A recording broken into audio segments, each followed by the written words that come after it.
Thank you all for attending. For those of you who don't know, my name is Jessica. My Smash tag is X1. I am a long-standing member of the Smash community, former TO, current commentator, former relatively top player. Been in the Smash community for about 10 years now and involved in organising for 5 or 6. So I'm sure many of you know me, but just a quick little intro there. I want to thank you all for attending the conference. I think this is a really important thing for the community. I think it's great that you showed up today. 2020 has been a difficult year for many of us. COVID-19 obviously has been disrupting the world and Smash as we know it. But beyond that, within our little community, we've had some pretty troubling experiences. In July this year, many stories broke of extremely horrific cases of abuse, of assault, and that's coming from many prevalent and highly regarded members of the community. It's obviously a tragic thing, which I'm sure you're all aware of. This July has served to open the eyes of many problems that exist within the Smash community, with it and also without it. During the weeks following these stories breaking, I saw a distinct uptick in the amount of people discussing these issues, discussing solutions, just thinking about what we can do to make sure this sort of thing never happens again.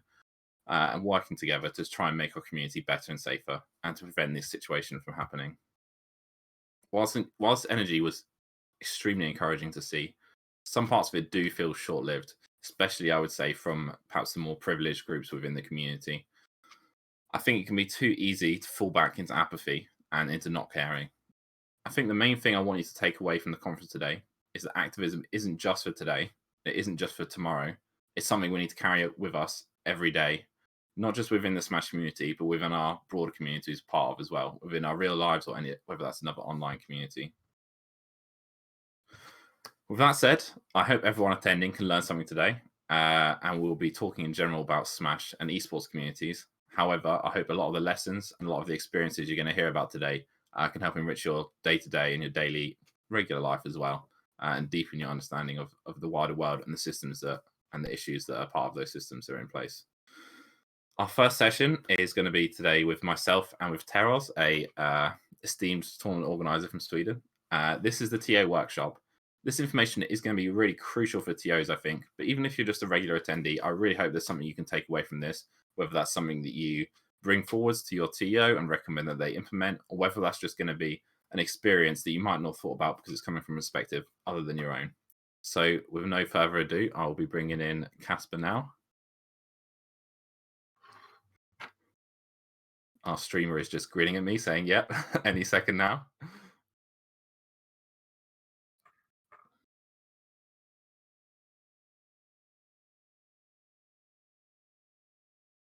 I think any second now.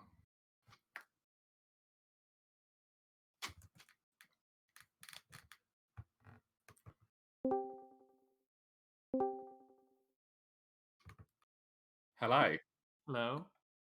How are you doing today? I'm good. How are you? I'm very well, thank you. Very excited. Since I've got you here, would you like to have a quick little introduction of yourself? I introduced myself already. Yeah, sure. So, well, um, yeah, as you mentioned earlier, I'm a Swedish TO.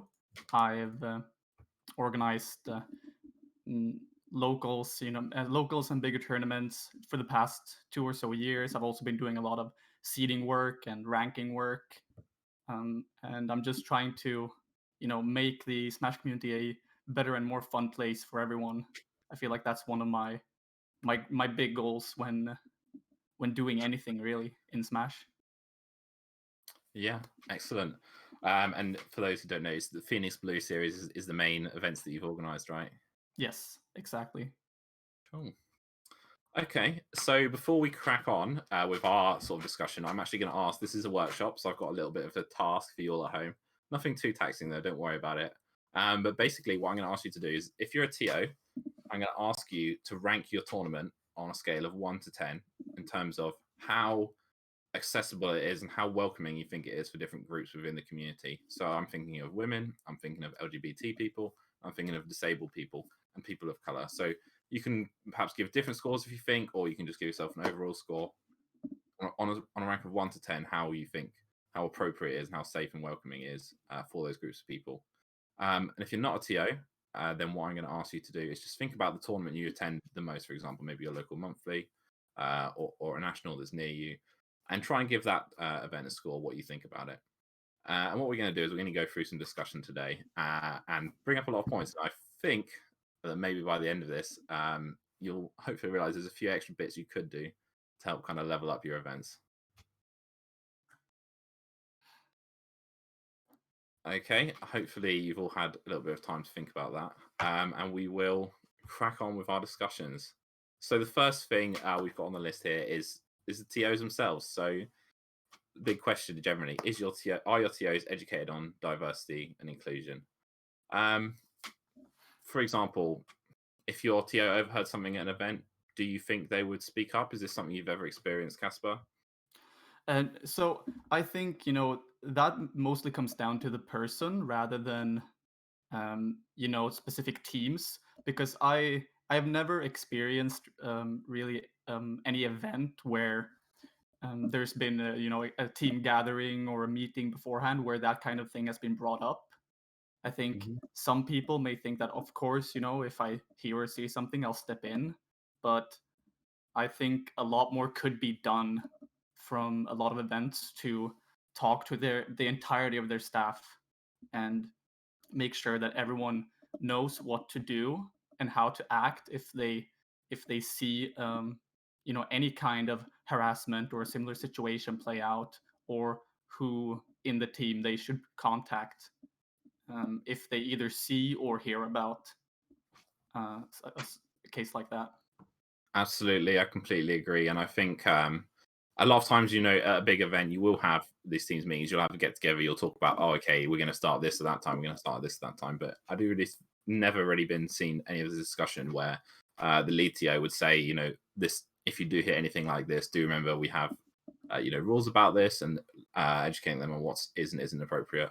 And I think as well, when that comes from the top, if you're just a TO, or maybe not even a TO, maybe just someone who's helping out with a pool, for example, or just doing a little bit of volunteering, you might not feel like you necessarily have the authority to challenge someone. Whereas if the main TO is saying, if you hear something like this, I will absolutely back you up in, speaking out against it. I think that can really empower your staff and your volunteers to try to up their game on that front. Oh, definitely. And also, to be honest, I just want to take a level above this because I think within the melee community, we're generally quite good on this, but I also see within other communities, sometimes within Ultimate and within other countries, for example, other than the UK, where I'm most familiar, sometimes I see TOs using language that isn't really appropriate, misogynistic language, homophobic language, or ableist language. If your TO team is doing that, perhaps that's the indication that you need to have like a one-on-one chat with them. And even if you aren't a TO in the situation, even if you're just a community member, but you see one of your TOs doing this, maybe that is an opportunity to have a chat about how this language isn't actually helpful. It's actually quite harmful to certain groups of people. Yeah, I think that a lot of lead TOs also need to realize their role in making sure that their team act in an appropriate way and uses appropriate language, because at the end of the day, they are the ones that are most responsible to Hmm. make sure that those kinds of situations don't happen, and if they do happen, they deal with it Yeah, when it's coming from the staff. That is. Because absolutely. at a big event, there can be a lot of different people working there. They can be, as you mentioned, pool captains, or there can be security, or someone who's just handling a kiosk. But as a TO, you need to make sure that everyone is level and knows what goes and what doesn't, Mm. and that you recruit the kind of people where you can stand responsible for their actions, and you feel comfortable with that. Yeah, absolutely. And I think that one of the things that can be kind of like the cornerstone of that is having something like a code of conduct or having something like a rule set. Because a lot of times you might have something it just says on your Smash GG page, like saying, oh, don't harass someone else or something like that. That's obviously it's a starting point, but I think it's really good to have these rule sets that explicitly say, homophobia, transphobia, ableism, these things are not acceptable. And just really set that out because I think especially coming from perspective of a trans woman, like a lot of times you see things saying, "Oh yeah, we don't accept abuse," but then perhaps some of those kinds of abuse the TOs aren't really looking for in the same way. So I think just sort of being clear, this is not acceptable, and setting that out, and also maybe perhaps asking your staff to give like a proper read through before the event. I think that'd be a really important thing. Definitely. Um, and then another thing I have just to pop on here regarding the TOs is a lot of big events is something that happens at majors. We have lanyards with stickers or your names on or something like that. Another thing that's really simple to do, I think, if you do have lanyards, just add a little space for people's pronouns so that you can pop them on there. I think that will really help out a lot of people. Um, just just feeling comfortable at the event. Not only Mm. does it help in terms of those social situations where you don't know how to refer to someone, but also when you have a spot for pronouns on, like your sign up form or on your lanyards, that kind of says to trans people in your audience, I've thought about you. You know, I like care about your experience, and I want you to feel welcome here. So I think small things like that can really go a long way. Yeah, for sure. As you mentioned, you can have that in your sign up form on Smash GG, for example. You can just easily go into the settings and add a little box where the participants can add their pronouns when registering for an event. It's a Yeah. very simple thing to have, but just very nice overall. Yeah, absolutely. Okay, I'm going to move on to things about the venue now because this I think is a Mm, really important thing. Another thing, this is something that I've been an advocate of for a long time, even before I really realized the full impact of how much it can, the full impact it has on other members of the community aside from myself. I've always been an advocate that your venue should have a space that is not consumed by Smash. So that's a room that's like just a quieter room or where you can sit and eat or something like that. I've always liked that from the perspective of I just like a little bit of time out, you know, sometimes. But there's also like many other benefits to having that. yeah, definitely. So um, I think one of the big things for that is just that a lot of people they need a place to wind down. Just being in the thick of it all the time, and just having, especially some venues, there's music playing or there's sound from the stream, and then there are 100 setups where they're all playing game music, or and hundreds of people speaking. It can be a lot. Hmm. um, and if the only place you can unwind is outside the venue, then it might not be the most optimal thing. Sometimes you have to go through security to get back into the venue, and some people may feel like that takes too long time. Just Mm. having a room within the venue or any kind of space where it's a little more quiet, um, Mhm. and just more relaxed.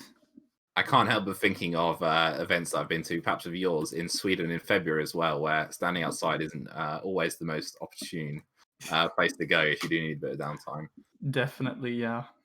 So yeah, you mentioned kind of like the noise and the hustle and bustle and everything. Like obviously, for I think all of us, that can be a little bit much. But there are also, for example, people who have attention deficit disorder or who are autistic. That can be just like an overstimulation for them, which can be pretty much impossible to deal with, and they literally need a space where they can sort of get away from Mm. that. And if you don't really offer that, then you're kind of making your tournament a bit inaccessible to those groups of people. Yeah, I think a lot of people can definitely, um, was where they can feel that.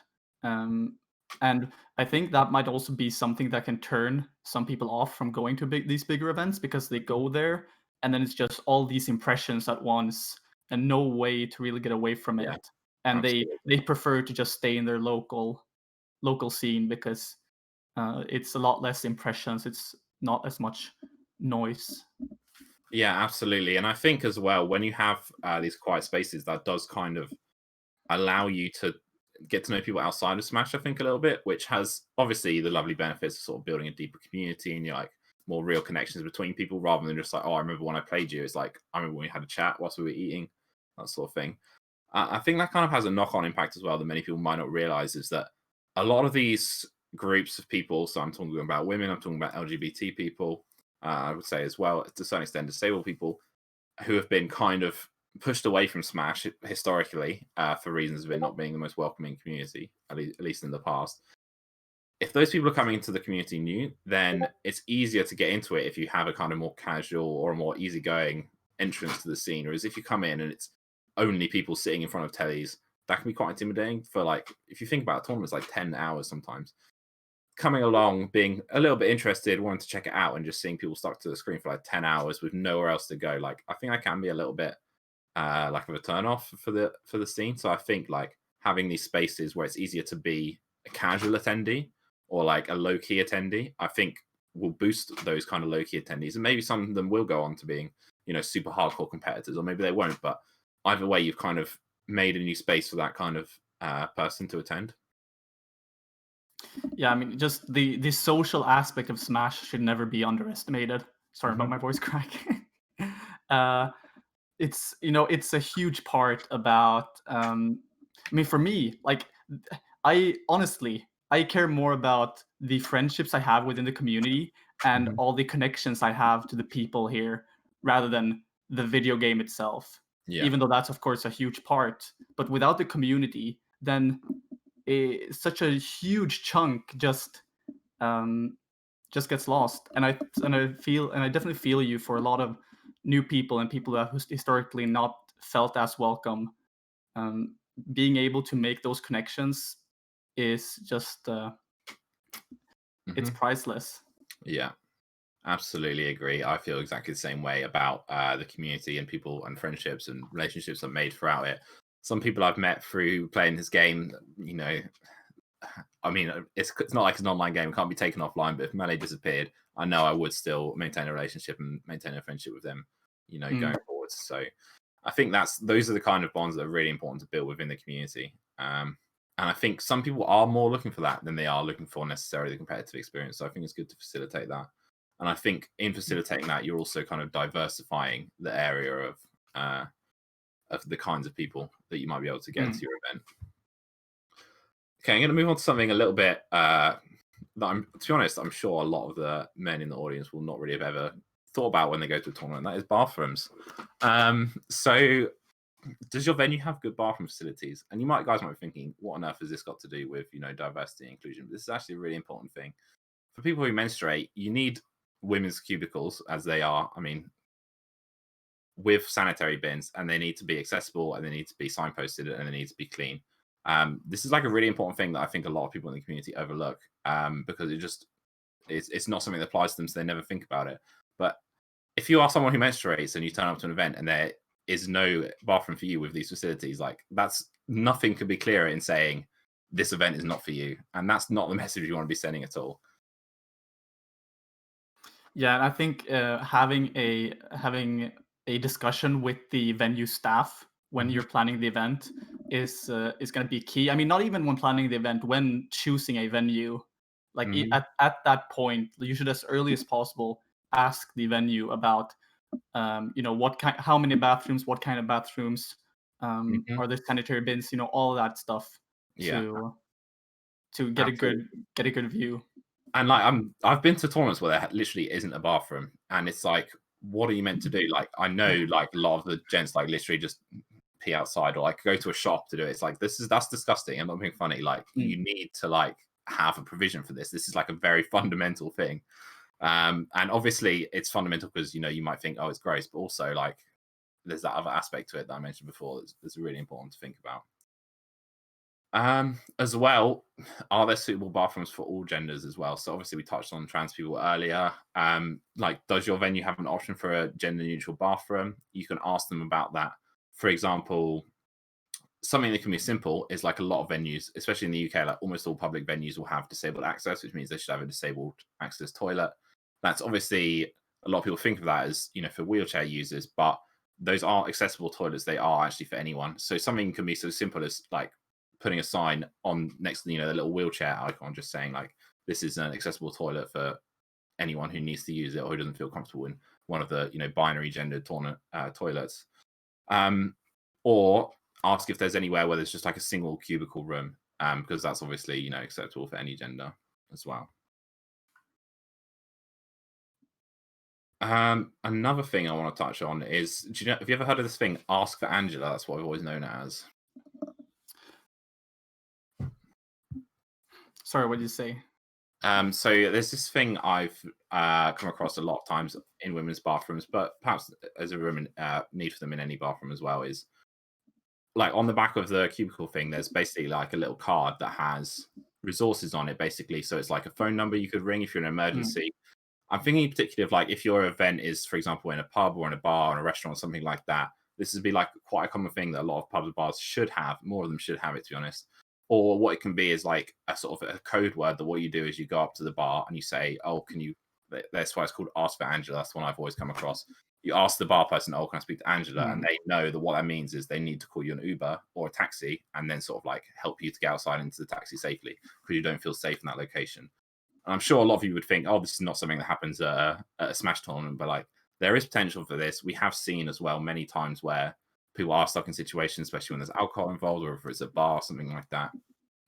Having something like this is kind of a way of just like another safety precaution. That, to be honest, I think your venue should probably have anyway, regardless of you. And I think Mm. having that conversation with your venue owner is not going to maybe just benefit you and the Smash community, but also could just benefit hundreds of women out there. Yeah, and also having a conversation with your venue staff again regarding this kind of thing. If you have some kind of keyword or similar, so that everyone's aware of Mhm. what it is, what to do, Yeah. who to speak to. Yeah.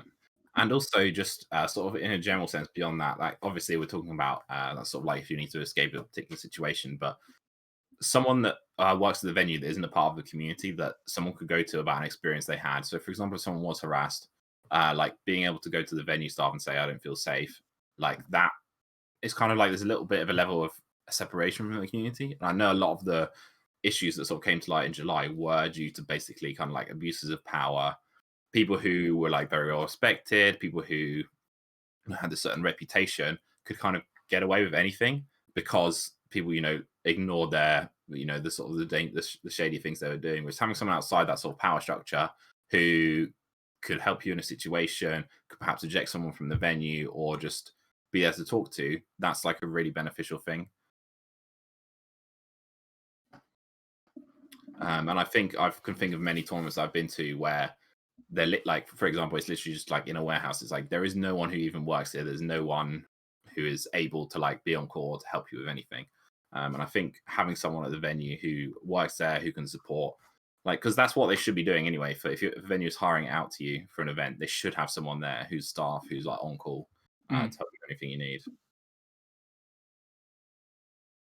Um, Moving on to venue staff, I think there's also like a whole other area of conversation as well because we spoke about talking to your TO team about what sort of is acceptable, what isn't acceptable. I think it's also important to talk to venue staff about that, about what the kind of event you're trying to run is, and how you want to ensure that it's a welcoming space for everyone, whether they're LGBT, whether they're women, whether they're a person of color, whether they're disabled. I know in the UK, all basically every venue should be disabled accessible. There's like a law about that. I don't know if it's the same in every country, but if that person is renting out the venue space to you, then they should be educated on accessibility and on inclusivity and things like this.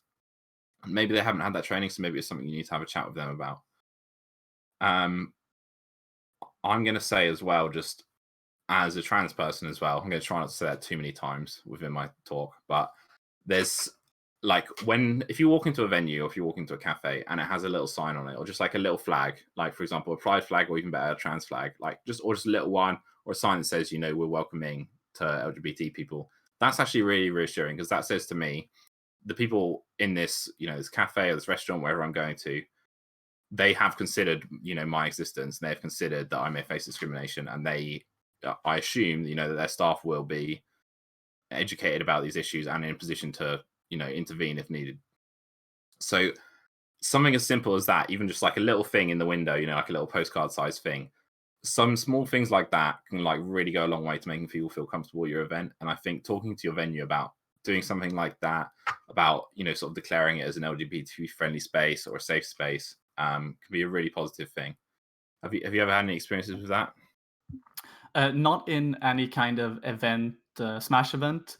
I've seen it in, as you had mentioned, different cafes and the like. And I definitely think it's, as you mentioned, it's really reassuring. And also, I think you can also include that kind of stuff in your social media presence, in your advertisement of the event. When I see an event that says, "Oh, we're having an LGBTQ meetup" or something similar, Yeah. that gives me, an instantly reassuring feeling that, okay, this is a welcoming event. Yeah. And I think all kinds of those things go a great way to making people feel welcome and reassured that the TOs and the staff are there for me, and they, as you said, they know about my existence and they welcome me. Yeah, absolutely. And I've got to give credit to VA, who I think was the person who organized the very Yeah, first LGBT meetup at a tournament that was at F5.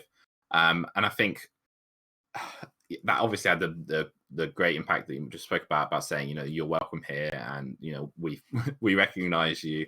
But I think as well it's a great experience. Like, I think we chatted there. I spoke to so many great people from the LGBT community, because obviously not everyone who's LGBT is visible, because we don't there's not like a badge or anything. So being able to meet other people who are LGBT can be like really reassuring. For example, say you're a new community member, you're gay or you're trans, you've come to this event, you might have no idea if anyone else there is gay or trans as well. So it's like going there and seeing all those people who often, will put like a little pride badge on or something like that.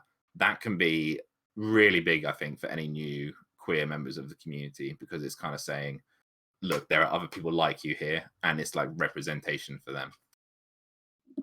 definitely. I felt that very first LGBTQ meetup at Air 5 that VA did was one of my greatest experiences and memories from that specific event. And there were a lot of people that I spoke to, maybe for the first time or for the first time outside of a tournament set, which I went on to really get to know well. And I feel like those kinds of meetups are just, well, as you said, it's really reassuring, and you feel, especially as a new queer member of the community, it's it's invaluable. Yeah. Absolutely, absolutely. I think it's really good, and I'd always encourage any TO to, to try and fit in these meetups where they can, like communicate with queer members of your community about whether they would be up for organizing something like this, and then like just providing them the space.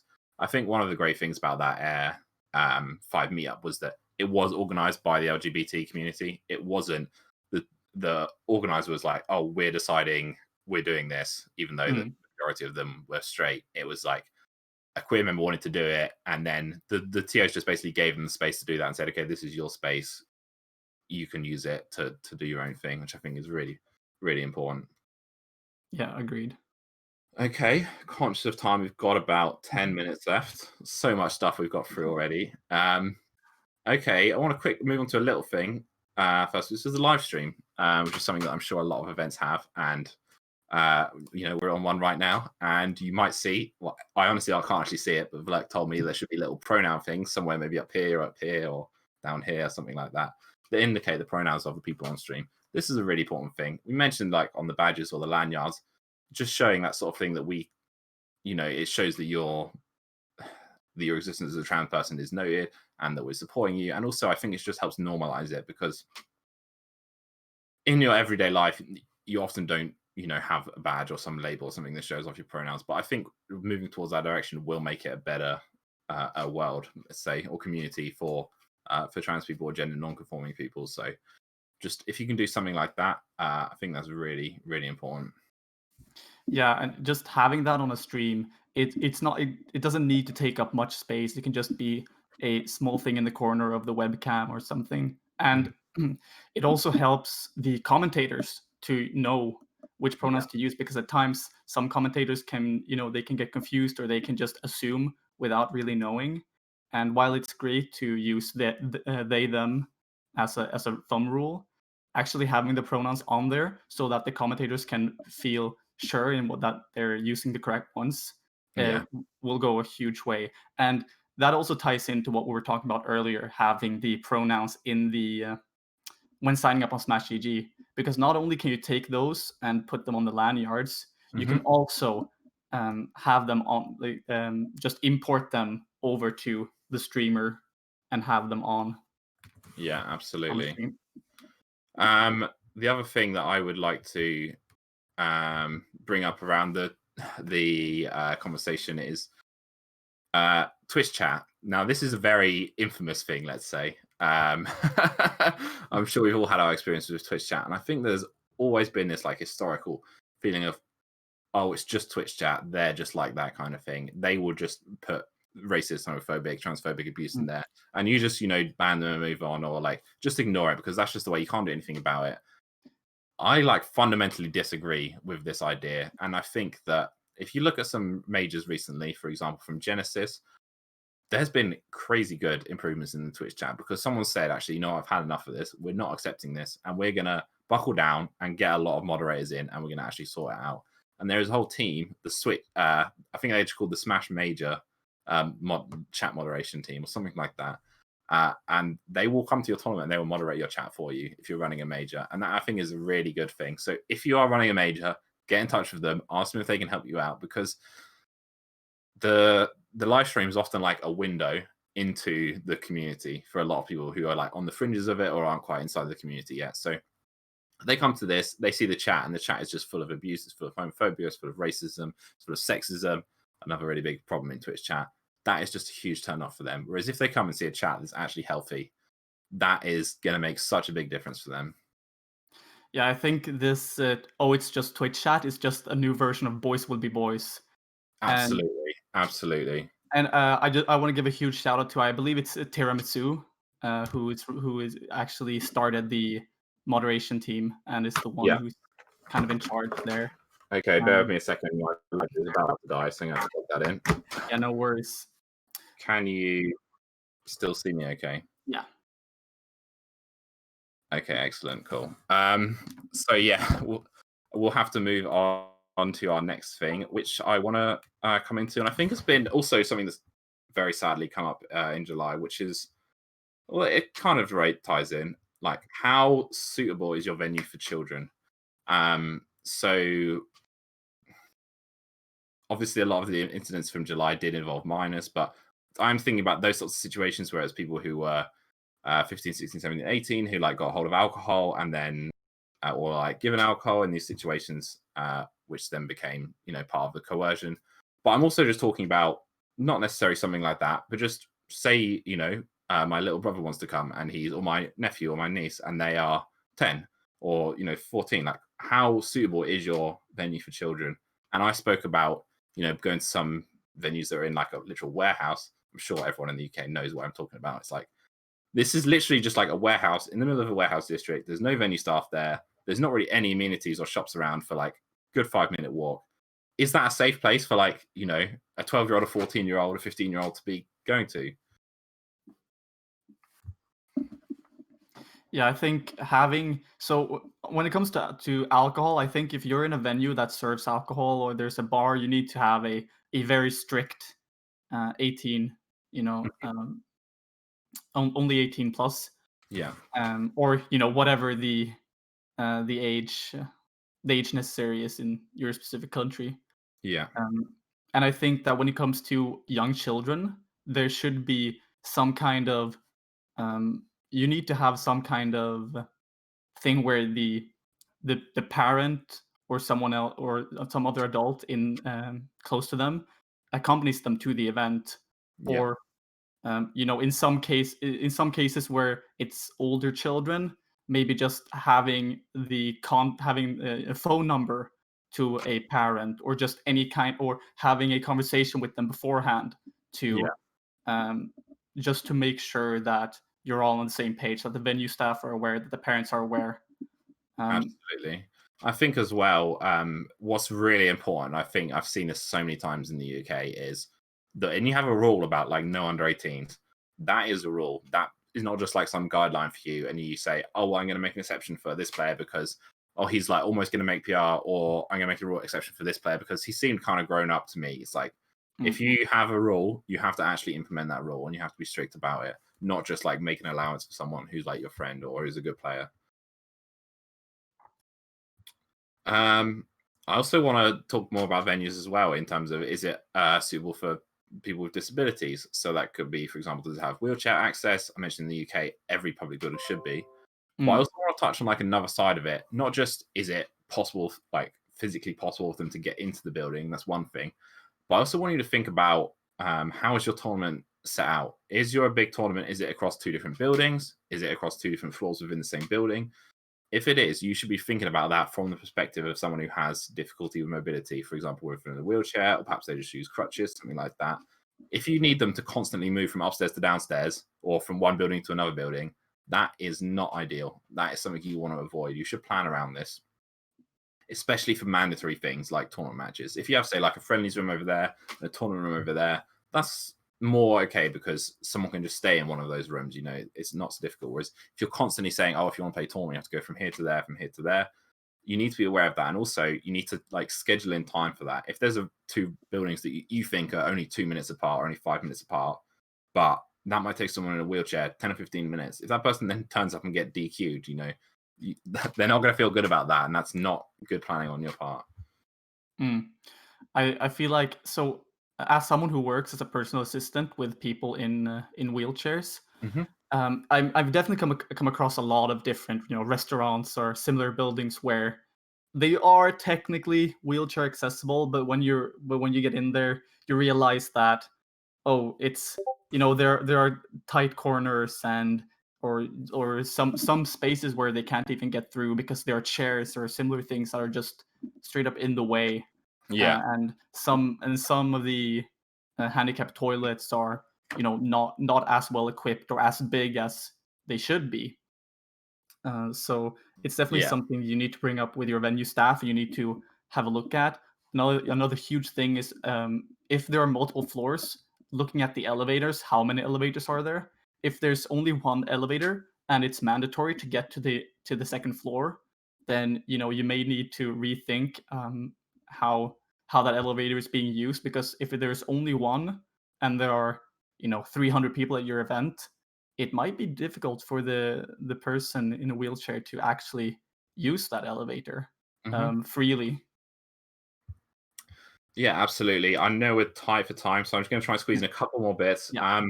Mentioned as well, sort of, this is very vaguely scheduling and timekeeping. I just want to stress how important this can be, because so many times I turn up to the event, they're like, oh, it's some schedule on Smash UG, and then it just absolutely goes out the window as soon as the event starts. That can be really difficult because a lot of times people need to schedule breaks. So scheduling a break where you can go eat, get some fresh air, maybe get some exercise, that's incredibly important for mental health. It means you get chance to get a good food because you know you've got, for example, an hour rather than just relying on sort of snacking.